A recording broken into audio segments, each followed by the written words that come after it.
Esta es la cuestión. ¿Qué había en Asturias en 722, en el año de Covadonga? Es la cuestión de cuestiones. Pero sabemos que la Reconquista empieza en Asturias, que allí se forma un primer núcleo político de resistencia al Islam.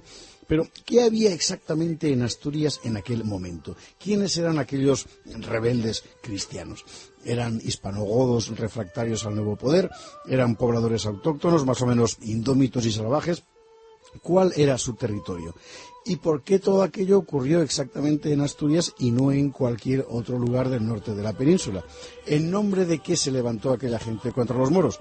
Y bueno, y mientras tanto, ¿qué hacían los gallegos o los cántabros? Bueno, todas estas preguntas tienen interés porque nos sitúan en el meollo mismo de lo que podríamos llamar el problemilla histórico, es decir, ese tipo de cuestiones secundarias que, sin embargo, terminan complicando cualquier explicación general. Además, como las fuentes directas son fragmentarias, parciales o incompletas, la cuestión se ha prestado a todo tipo de fantásticas fabulaciones.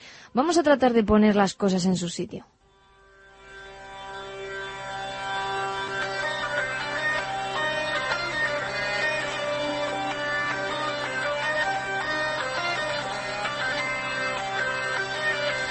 Hasta hace medio siglo, más o menos, la versión más extendida sobre el inicio de la Reconquista ofrecía una interpretación de tipo nacionalista español, que era bastante discutible.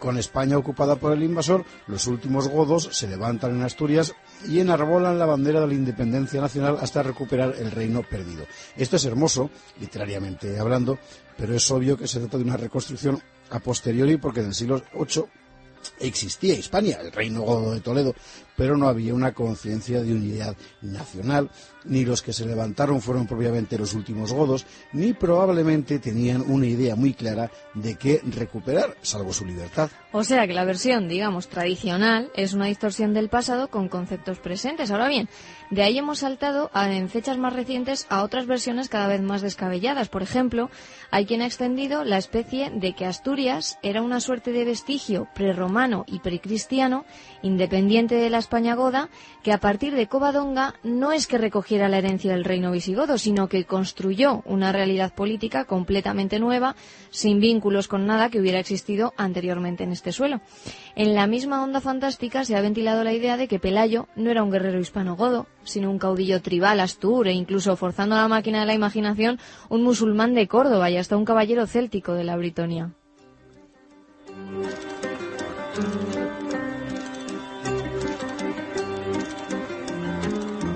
Fantasía, mala fe, ignorancia, manipulación política, de todo un poco, tal vez. La verdad es que de aquella Asturias y de aquel Pelayo sabemos lo que nos dicen las crónicas, que no es mucho. Y es verdad también que las crónicas contienen elementos probablemente fantásticos y legendarios. Ahora bien, esto no nos autoriza a inventar hoy explicaciones más fantásticas todavía.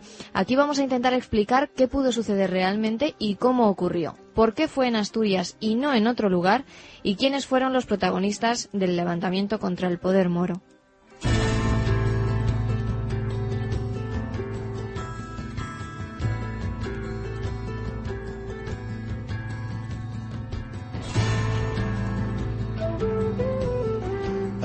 De entrada aclaremos una cosa, y es que es absurdo pretender que los astures se hubieran mantenido al margen de los movimientos que vivió Hispania desde la época romana. Los astures, como los cántabros, eran un pueblo, o más bien un conjunto de pueblos de origen céltico o protocéltico, es decir, anteriores a los celtas históricos, indoeuropeos en cualquier caso, un conjunto de pueblos, digo, mezclado con elementos autóctonos cuya identidad no conocemos bien, aunque debían de estar emparentados con los otros pueblos que encontramos en la fachada atlántica antes de que los indoeuropeos llegaran por aquí.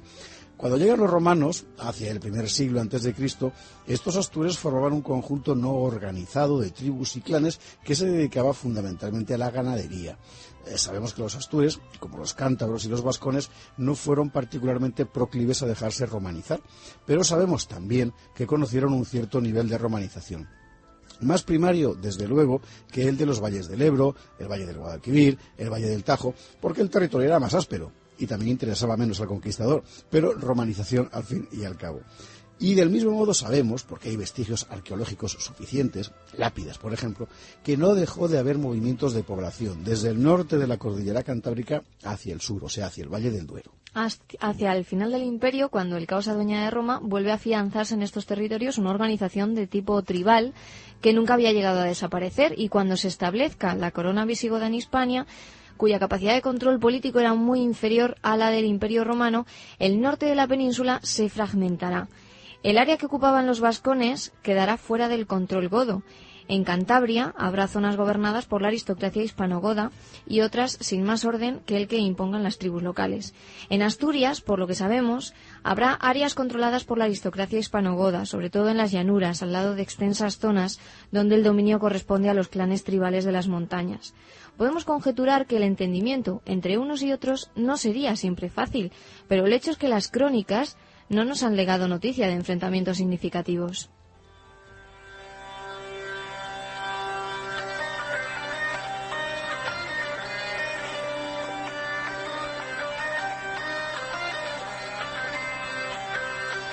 Hay que repetir algo fundamental para entender este periodo de la historia, y es que en estos siglos el control político no consiste en ocupar un territorio, promulgar unas leyes, poner unos jefes, hacer un censo y administrar al conjunto de la población. No, todo era mucho más sencillo, es decir, se implantaba una guarnición en un punto estratégico, se le encomendaba su cuidado a un gobernador y a la población de la zona se le exigían ciertos tributos, apenas alterando el orden preexistente.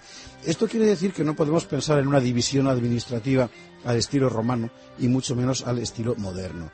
En realidad, la única división administrativa del territorio que había en aquel momento era la que había establecido la Iglesia con fines pastorales. Por eso eran tan importantes los obispos y sus concilios, que permitieron a los reyes godos conocer la realidad del territorio que pisaban. Por uno de esos concilios sabemos que Asturias, que antes no había tenido entidad propia como territorio, hacia el siglo VIII ya tenía la consideración de provincia. Como sabemos que en esa provincia había tierras regidas por hispanogodos, no es descabellado pensar que uno de los terratenientes fuera el duque Fabila, el padre de Pelayo, y que éste creciera como un hijo de la pequeña nobleza rural y militar. Eso explicaría que después Pelayo, cuando fue expulsado de Toledo por el rey Witiza, pudiera acudir a tierras asturianas buscando refugio entre sus familiares, es decir, entre los amigos y clientes de su padre. Es posible, aunque indemostrable, que conociera a su mujer, Gaudiosa, comerciando con caballos en Liébana, según asevera cierta tradición, y en todo caso así sería plenamente lógico que una vez derrotado Rodrigo en Guadalete y amenazada Toledo por los musulmanes, Pelayo no se dirigiera hacia Narbona como hicieron muchos guerreros hispanogodos, sino precisamente hacia Asturias.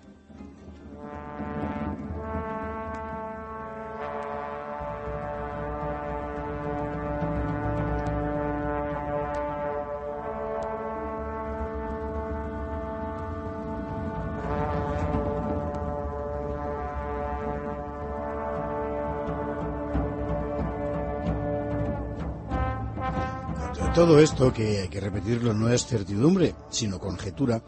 Sin embargo, da bastante sentido a lo que luego van a contar las crónicas sobre las posesiones que tenía Pelayo en Siero y en Piloña, por ejemplo. Explica también que el gobernador moro Munuza quisiera incorporar a su harén a la hermana de Pelayo, Aldosindac, porque era una forma de emparentar con los dueños de la tierra.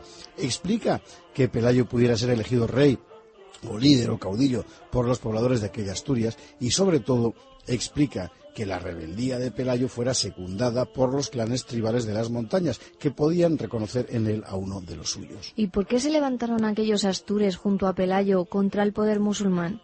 Todo apunta a que la causa de la sublevación fue la exigencia mora de que los asturianos tributaran con impuestos y con rehenes.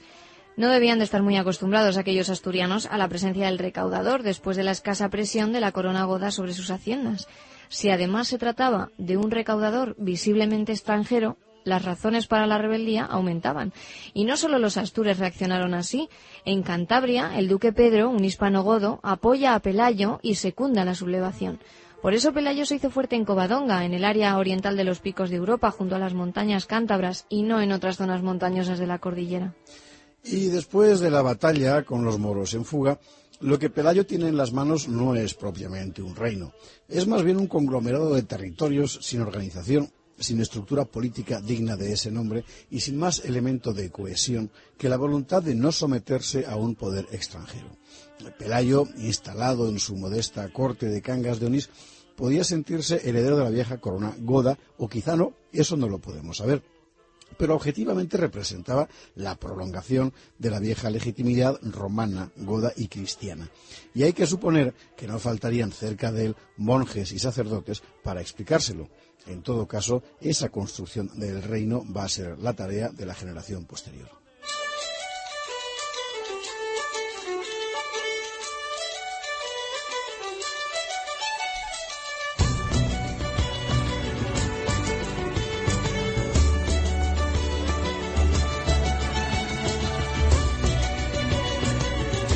Así nos situamos en Asturias en el año 722. Un puñado de nuestros antepasados se encuentra dueño de un territorio al que hay que dar forma. Unos son terratenientes de origen godo, otros son campesinos, otros son montañeses que comparecen con sus clanes y sus familias. Desde el principio, o quizá poco a poco, no lo podemos saber, todos se reconocieron en la cruz y en la oposición al poder islámico. Y así empezó la portentosa aventura de la Reconquista, que es lo que estamos contando aquí.